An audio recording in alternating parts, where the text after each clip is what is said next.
stage 3 is done, and that was 115 kilometers, which should have been 113, so I'll always want to go longer than shorter than the actual stage is supposed to be. And just shy of 600 meters of climbing, and myself and Andy Gill went out from here down Clevedon, down towards Glastonbury, and then we came past the Tor and then back up through Cheddar. We didn't go up the gorge today, A, because it was a flat stage, and B, because I've actually got to go up the gorge quite a few times, not least on the day that the actual Tour goes up Ventoux twice. I'm going up Cheddar twice. But anyway, it was a good day's riding, and the weather stayed dry, even if it was a touch windy, nowhere near a patch on yesterday. I was a little bit concerned as to how well I was going to ride today, because yesterday I found took a lot out of me. It was just that relentless wind for the first 60k, even though I was sat behind Rod all morning. It was a really tricky ride, and there were some more significant climbs than there were today. Today was much easier on the climbing. Like I say, just under 600 meters of climbing. It's supposed to be a flat stage, as if you watch the Tour. It was a sprinter stage today. Here is the video from today.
I bet you that Tim Malia was not down at Asda in Pontivy buying Parmesan after the stage today. Okay, so today's stage. First of all, a massive thank you to Andy Gill for coming and riding with me, and as everyone has been so far, the perfect teammate, just riding in the front on the wind and just sitting and chatting as and when we could.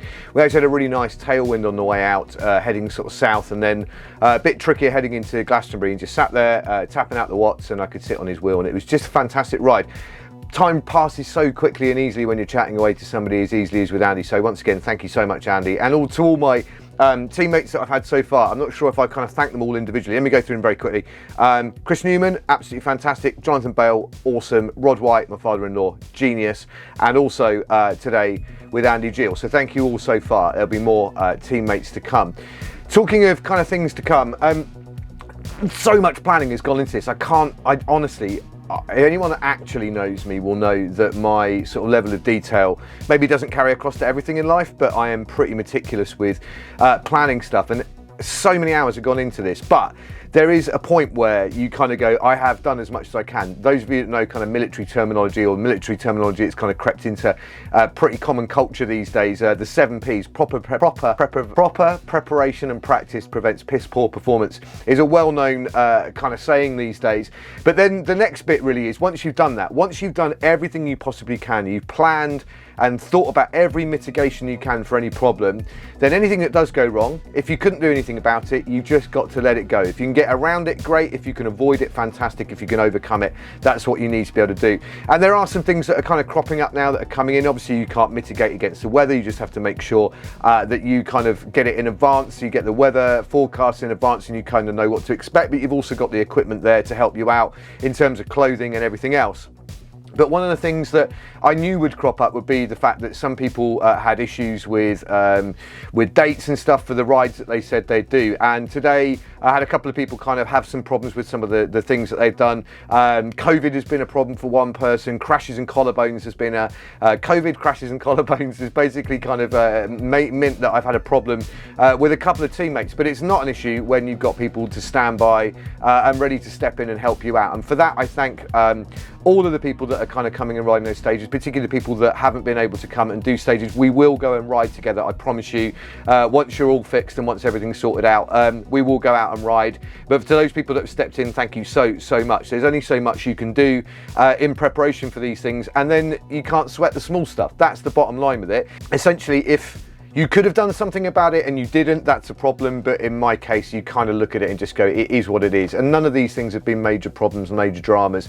Talking about major dramas, what about the tour today? I don't want to ruin it for anybody that hasn't seen it, but by now I imagine most of you have. It was crashes galore yesterday. Loads of the GC contenders had, do you know what? It's so close to the end of the actual tour stage today that I don't actually know what's going on with the GC. It's like somebody's chucked a grenade into the GC and it's just gone poof. I haven't got a clue where anybody is, other than the fact that I know that Matthew van der Poel is still in the yellow jersey. That's about as much as I know. I'm going to have to look in a minute. What I will say is I really hope that those people that did crash are going to be okay. I'm pretty certain that some of the people that we saw crash yesterday, when you're watching this today for me, won't be starting tomorrow's stage on stage 4. And so I feel a bit, not an affinity with them. I'm not a professional rider, but I am riding every day. And I'm not traveling at 65 kilometers an hour in a sprint finish. I'm traveling at 65 kilometers on a descent. And even there, I'm kind of thinking to myself, my God, could you imagine coming off and sort of, landing in a position where you've got other bike riders riding into you. I will say one thing, what about Sagan though, with his hands on the handlebars? That is how you don't break your wrists when you fall off a bike, is you don't let go of the handlebars. Absolutely phenomenal, never seen anything like it. Okay, tomorrow I'm rambling a little bit, but basically phenomenal stage yesterday, or today. It's so weird trying to get my head around where you are and where I was. Anyway, we'll get there eventually. Tomorrow, another easy flat stage, and I kind of need it. It's been a good introduction to riding far. It's a sprint stage for the real tour, and they kind of, rather than it being like a 200-kilometer stage, it's 150 kilometers, which for me works out to be 94 kilometers. So the mileage to the kilometers, and it's only 415 meters of elevation for me tomorrow. So it will be a nice, flat, easy-ish stage, and I'll leave a little bit earlier and maybe ride a bit quicker, because on Wednesday is the individual time trial.